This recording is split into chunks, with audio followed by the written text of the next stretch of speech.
हे समरथ परमात्मा, हे निर्गुण निरंकार, तू करता है जगत का, तू सबका आधार। कण कण में है बस रहा तेरा रूप अपार। तीन काल है सत्य तू, मिथ्या है संसार। घट घट वासी हे प्रभु, अविनाशी करतार। दया से तेरी हो सभी, भव सागर से पार। निराकार साकार तू, जग के पालनहार। है बेअंत महिमा तेरी, दाता अपरंपार। परम पिता परमात्मा, सब तेरी संतान। भला करो सबका प्रभु, सबका हो कल्याण। भला करो सबका प्रभु, सबका हो कल्याण। सात संगत जी, प्यार से कहना ध्यान निरंकार जी। आज जहाँ संतों महापुरुषों ने सत्संग के दौरान अनेक पहलू पे ये ध्यान दिलाया कि जो सच है वो तो सदैव रहने वाला ही सच है, उसमें तो कोई भी चीज़ बदलती नहीं।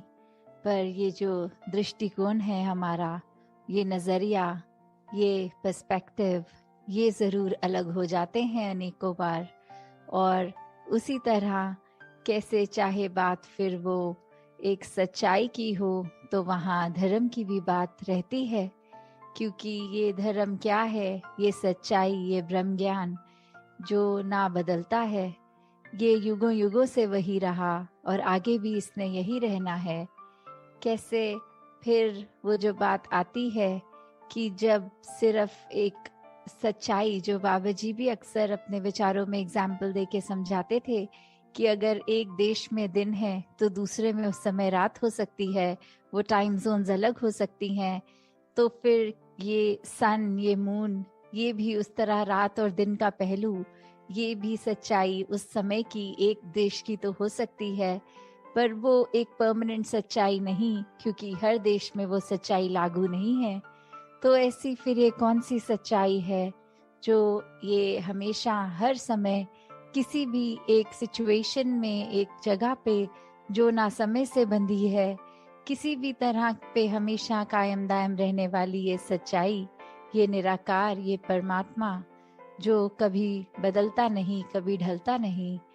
तो कैसे इस तरह जब हम एक सच्चाई की बात करते हैं तो वहाँ धर्म, और ये धर्म क्या है, जैसे हम सुनते भी हैं, गाते भी हैं एक सेवा के जब भाव में कि मानवता है धर्म हमारा, हम केवल इंसान हैं।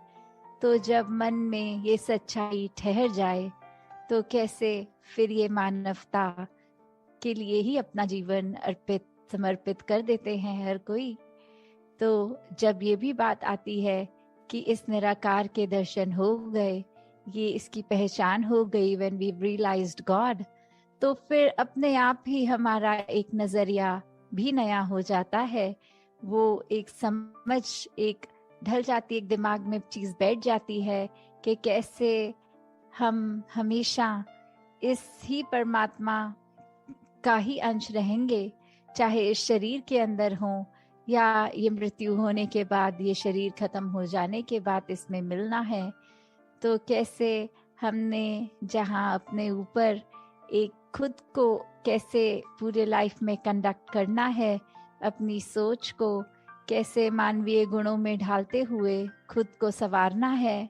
और वही बात फिर अगर एक पर्सपेक्टिव की होती है, तो कैसे एक चीज़ अगर हम देखें, वो अक्सर हमें हमारे मुताबिक अगर ठीक लगती है तो वो हम उसको सही डिक्लेयर कर देते हैं।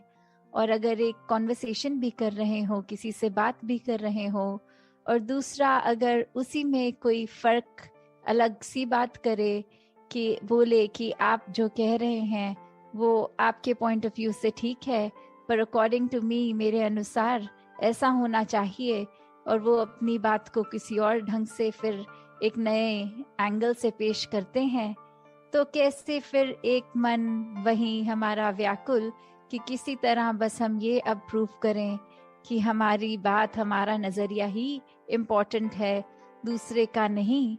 जो तो समझ जाते हैं कि दूसरे की भी बात उतनी इम्पोर्टेंट, उनका नज़रिया भी, तो वो तो आराम से एक बात को भी फिर भक्ति बना लेते हैं, उसमें भी परमात्मा का अंश देखकर, फिर इस सच्चाई से जुड़कर, इस परमात्मा से जुड़कर अपने आप को आगे चला लेते हैं। पर वही जो वाद विवाद की बात आती है, फिर कैसे फिर एक अपने आप को इस्टेब्लिश करने में ही ये इंसान जब लग जाता है कि अब मुंह से तो बात बोल दी है, अप्रूव करके भी दिखाएंगे, तो फिर वो बात सिर्फ एक नज़रिए, एक पर्सपेक्टिव की नहीं आ जाती, वहाँ आ जाता है अहंकार, वहाँ आ जाता है स्वयं को श्रेष्ठ कैसे साबित करना, फिर वो एक प्रूव करने तक ही बात रह जाती है। तो फिर अगर अच्छा वक्ता होगा कोई, वो तो फिर हर हाल अपने आप का अपना नज़रिया ही सही साबित कर देगा। तो बात सिर्फ ये नहीं कि सामने वाला कितना अच्छा बोल सकता है, हो सकता है उसको भी अच्छा बोलना आता हो, पर वो बात ये समझ जाए कि कुछ भी कह लेंगे, ये दूसरे इंसान के बात समझ नहीं आने वाली, तो अपनी एनर्जी और टाइम वेस्ट ना किया जाए, खुद को ही चुप कर दिया जाए और दूसरे के हाँ में हाँ कर दी जाए। तो कैसे फिर वही बात कि जो बहुत अपने आप को चतुर समझते हैं, असल में वही मूर्ख होते हैं।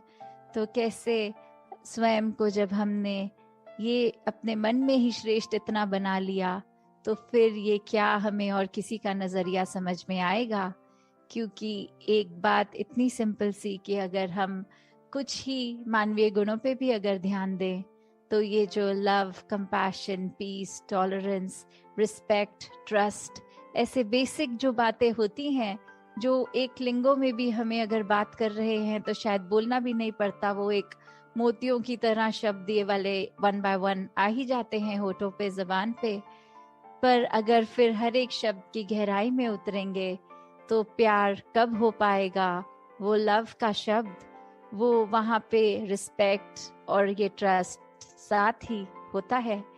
तो कैसे अगर हम ये कहें कि किसी एक व्यक्ति से या परमात्मा से हम प्यार करते हैं, पर हम उनको ना उनकी इज्जत करते हैं, ना उनको ट्रस्ट करते हैं, तो फिर क्या वो प्यार प्यार है? फिर वो नहीं रहता ऐसा। और वहीं अगर दूसरा पहलू भी देखें कि अगर हम किसी की इज्जत करते हैं, क्या उसके लिए हमारे मन में हमदर्दी नहीं होगी? क्या उस इंसान के प्रति एक हमारे मन में हमेशा ऐसी इच्छा कि हमेशा उसके ऊपर ही भरोसा करने का ये अंदर से दिल करता है? और कितनी बारी फिर ऐसा संसार में भी हम देखते हैं कि सब बोलते हैं कि हमारे साथ तो हमेशा बुरा होता आया है, पर एक सर्टेन इंसान ये जब जीवन में आया तो जीवन बदल गया, हमें भी वो प्यार का एहसास हुआ, वो एक ट्रस्ट का एहसास हुआ। तो कैसे फिर हर एक में हम में वो पोटेंशियल है कि हम पूरे संसार में प्यार बांट सकें। हम सब में वो एक है निरंकार द्वारा दी गई, ये जिस भाव से हम दूसरे के साथ पेश आते हैं, तो हमें जहाँ निरंकार का किया गया हर पल, हर एक जीवन में घटती हुई चीज ये डिसीजन सर आंखों पे खुशी खुशी रखना है, वहीं एक अपनी सोझी जो परमात्मा ने दी है उसमें भी हमें खुद को किस तरह एक ढालना है कि हर एक के काम आ सकें। अपने दिल को इतना साफ बनाना है कि फिर चाहे एक वो दिल हो या आईना, फर्क नहीं होना चाहिए ये अंदर बाहर से कैसे हैं, वो एक रस वाली बात, ये दिल दिमाग में ये फर्क ना होने वाली बात। तो दासी अब घड़ी देख रही है और इससे ज्यादा कुछ और बोल नहीं पाएगी। इन्हीं शब्दों से आज्ञा लेके यही कामना कि हर कोई सेवा सिमरन सत्संग करता चला जाए और अपने आप को इस निराकार का ही बना ले पूरी तरह। चाहे वो शरीर तो सेवा कर सकता है, पर मेन बात कि वो मन भी सेवा करे। वो शरीर तो सत्संग अटेंड कर सकता है और कानों में अच्छी बातें डाल सकता है, पर वो मन सच्ची बातें स्वीकार करके उन पर चल सके। ये जो सिमरन भी है ये भी अपने आप में सिर्फ शब्द ना रह जाए, पर अपने आप को सच में इस निरंकार से जोड़ने का ही इसका प्रयोग किया जाए। दातार सभी पे कृपा करे। सात संगत जी, ध्यान निरंकार जी। सात संगत जी, अब हम सभी सिमरन धुनी में शामिल होंगे।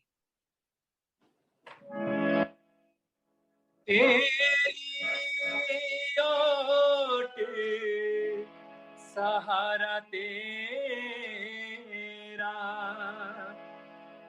तन मन घोल घुमावा, कहे अवतार तेरे ही दाता, दिन राती गुण गावा,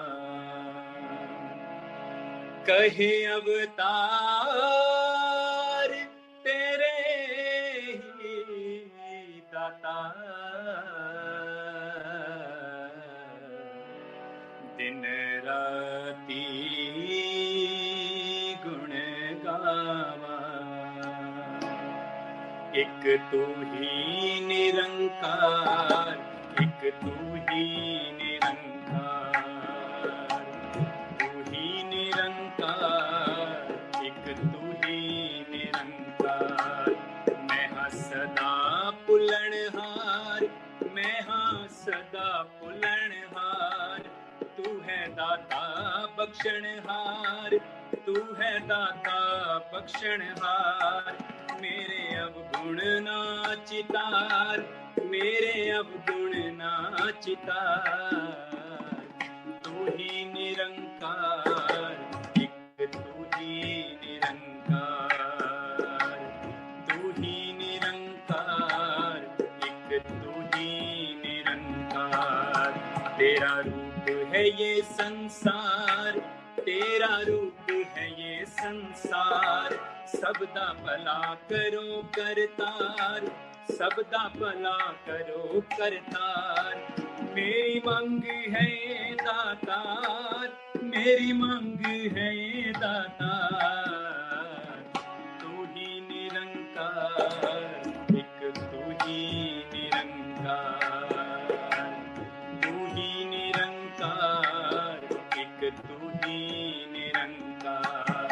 मेरा डोले ना एतबार, मेरा डोले ना एतबार, बख्शो शरदा भक्ति प्यार, बख्शो शरदा भक्ति प्यार। करा मैं संतां दा सत्कार, करा मैं संतां दा सत्कार, तू ही निरंकार, एक तू ही निरंकार, तू ही निरंकार, एक तू ही निरंकार।